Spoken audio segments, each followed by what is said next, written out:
Good evening, folks. This is Deb and Dave again, and we're back with our second short take.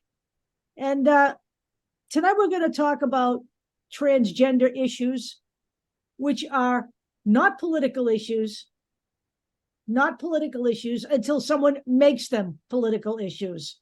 It would be like, you sleeping with a llama.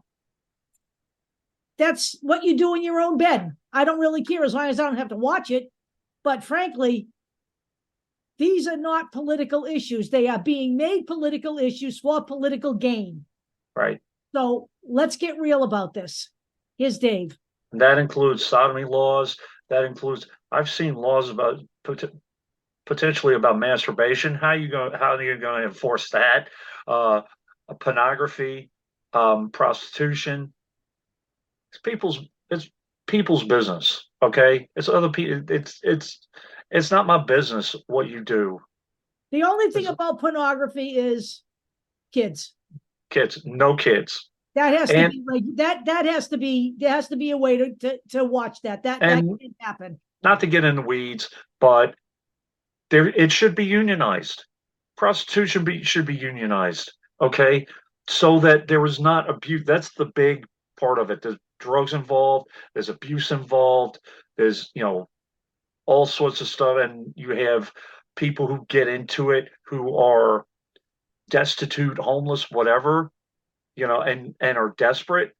There is a seedy side to it, but it's not our business to get in your business unless it's kids. So Rachel Levine, we understand that she's in political office. We understand that she is transgender, but she is correct. This is a human rights issue. It's not a political issue. I'd like to say something about Rachel Levine's position.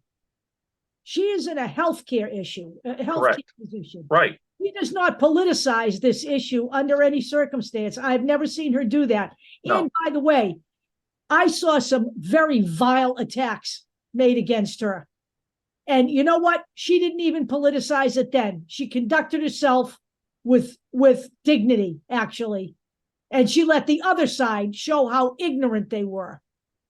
But honestly, the stuff that I was reading that they were writing about her really infuriated me to the point where I just couldn't look at it anymore. We got off of BitChute because of that. Right. It just there was no point pushing back on it. They don't care.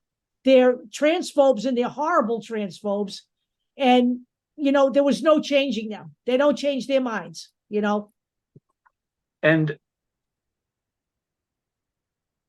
the government entities that are involved in this, like the American Academy of Pediatrics, they do follow science. They do follow peer reviewed studies. They do collect data. Now, every single news article is not going to have a ton of data in it, but they're going to give you the information, give you links to the studies and all of that kind of thing.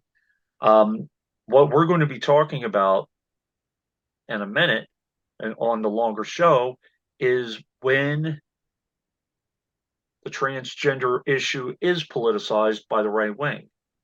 And the fact that some newspapers, some news entities are falling into the trap.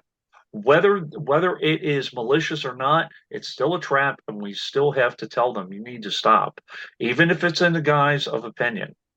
Pseudoscience is not valid opinion. It's not. And Deb and I fell into the trap of like 2 weeks, 3 weeks of Andrew Wakefield. You can put up all sorts of nice graphs and things and post an article which may or may not be a study in a journal. And if it's not a legitimate study, if you're like having kids, giving kids $5 a pop for blood at a birthday party in front of birthday cake, that's not valid. Okay, it's not science. It's not science. We're seeing some of that start to emerge with with some, let's put it this way, anti-trans personalities, some, Southern Poverty Law Center, some misinformation groups that the Southern Poverty Law Center and the Human Rights Campaign and some other activists are bringing up. But the Wall Street Journal has elevated these people. Oh, we have to show both sides. Why? Fine if you do show both sides, but you don't show both sides. And you don't show both sides. Jack Turbin is a man who he has produced peer-reviewed study after peer-reviewed study to back up his evidentiary claims. I am going to compare him with some of these other people who are really mirroring some of the anti-vaccination stuff and personalities in my mind. So, and they're hitting hot points, and they're all of their data is just confirming what they are doing. They had a conclusion made up in their head, and they're just feeding their own data into a machine. It would be one thing if you were countering Turbin's science with science that refuted what he was saying. Right. That's showing both sides. It's the same argument you get on climate change. All right.